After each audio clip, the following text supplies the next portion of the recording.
अस्सलाम वालेकुम व्यूवर्स, आप सब कैसे हैं। उम्मीद करती हूँ मेरी प्यारी से व्यूवर्स सब ठीक होंगे। आज मैं अपने प्यारी से व्यूवर्स के लेके आई हूँ बहुत ही कमाल का सबका फेवरेट अफ़गानी नमकीन प्याज गोश्त की रेसिपी, जो बकरा ईद के लिए बहुत ही स्पेशल एंड सबका फेवरेट नमकीन गोश्त की रेसिपी है।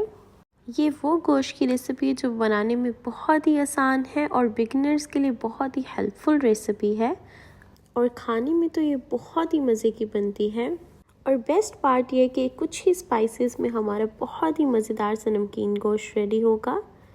एंड कुर्बानी के गोश्त में तो जितनी कम स्पाइसेस ऐड करें उतना ही मज़ेदार हमारा गोश्त रेडी होता है, इसलिए हम कुछ ही स्पाइसेस में इसे रेडी करेंगे। लेकिन पहले अब देखिए हम इसे बनाना स्टार्ट करते हैं। बिस्मिल्लाहिर्रहमानिर्रहीम। इसलिए आप इस रेसिपी को एंड तक ज़रूर देखिएगा। और देखिए पहले रेसिपी बनाने के लिए फ़र्स्ट पार्ट जो है हमारा, हमने मटन को अपने क्लीन करना है।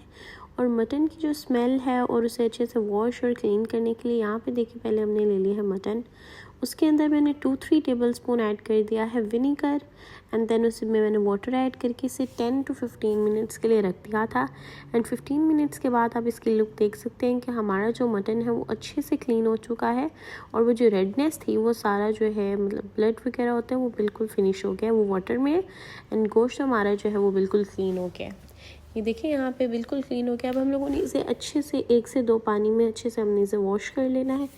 एक तरह इसे बहुत ही अच्छे से वॉश करेंगे। अब हम लोग आधा तो ऑलरेडी हमारा डन हो गया है। एंड यहाँ पे अब देखें बनाने के लिए पैन मैंने ले लिया जिसमें हाफ़ कप मैंने ऑयल ऐड किया, एंड हाफ़ कप ऑयल में मीडियम फ्लेम हम कर लेंगे और ऐड कर देंगे अपने मटन को ऐड करके अब हम लोगों ने इस पॉइंट पे इसे अच्छे से भूनना है, लाइक कुक करना है। इसे हम लोगों ने 4 to 5 मिनट पहले अच्छे से मिक्स करेंगे। फिर इसका जो कलर है वो थोड़ा चेंज हो जाएगा हमारे मटन का, और ये वाटर रिलीज़ करेगा, जिस वाटर के अंदर इसकी जो हमारे कुर्बानी का मटन होता है उसकी जो स्मेल होती है वो फिनिश हो जाएगी अगर हम इस तरीके से इस वे में इसे इस तरह से भूनेंगे। और फिर जब वो वाटर रिलीज़ होगा फिर वो स्मेल इसी में फ़िनिश हो जाएगी हमारी। एंड फिर हम लोगों ने जब हमारा ये अच्छे से भुनना स्टार्ट हो जाएगा, वाटर रिलीज़ कर देगा एंड फिर वो अब्जॉर्व कर लेगा वाटर को, वो वाली फिर उस पॉइंट पे हमने ऐड कर देना है ginger garlic paste 1 tablespoon. 1 tablespoon हम जिंजर गार्लिक पेस्ट फिर ऐड करेंगे। क्यूमिन सीड्स हम ऐड करेंगे 1 टेबलस्पून। ब्लैक पेपर वूल ऐड करेंगे 5 to 6 पीस। क्लोव्स ऐड करेंगे 5 to 6, और साथ ही में यहाँ पे ले लेंगे ग्रीन कार्डमम 4 to 5, और ब्लैक कार्डमम ऐड करेंगे 2 पीस। ये स्पाइसेस कुछ हम ऐड करेंगे और इसे फिर अच्छे से भूनेंगे, अच्छे से मिक्स कर लेंगे। एंड अच्छे से इसे मिक्स करने के बाद फिर यहाँ पे अब हमने ले लिया है सॉल्ट 1 टीस्पून। आप अपने टेस्ट और क्वांटिटी के मुताबिक सॉल्ट को ऐड कर सकते हैं। मैं यहाँ पे 1 टीस्पून सॉल्ट ऐड कर रही हूँ, और सॉल्ट ऐड करके अब मैंने इसे अच्छे से मिक्स कर लिया। देखिए इस पॉइंट पे जब ये अच्छे से मिक्स कर लेंगे, एंड देन फिर हम लोगों ने इसी पॉइंट पर इसमें ऐड कर देना अनियन।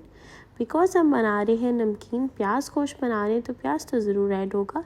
तो अनियन यहाँ पे मैंने 2 मीडियम अनियंस लिए थे, और उन्हें अच्छे से मैंने इस तरह बारीक बारीक काट के तो हमने इसमें ऐड कर देना, लाइक चॉप करके हमने ऐड कर देना है। और इसको ऐड करने के बाद 5 to 6 मिनट हम अच्छे से भूनेंगे जब तक ये सॉफ्ट ना हो जाए। और जब ये हमारा गोश्त के अंदर अच्छे से सॉफ्ट हो जाएगा, थोड़ा सा भुन जाएगा, ये देखिए इस तरह आप इस पॉइंट पे देख सकते हैं ना कि ऑयल के अंदर हमारा जो अनियन है वो सॉफ्ट होना स्टार्ट हो गया। तो फिर हम इस पॉइंट पे ऐड कर देंगे हॉट वाटर ऐड करेंगे। हम इसमें नॉर्मल वाटर नहीं ऐड करेंगे, हॉट वाटर ही ऐड होगा। इस तरह हमारा गोश्त बहुत ही सॉफ्ट एंड जल्दी रेडी होता है। तो हॉट वाटर मैंने 2 कप ऐड किया। 2 कप ऐड करके तो अब हम लोगों ने इसे कवर करके इस पॉइंट पे कुक होने के लिए रख देना है, क्योंकि हम अपने इसी पैन के अंदर बना रहे हैं, इसी में कुक करेंगे।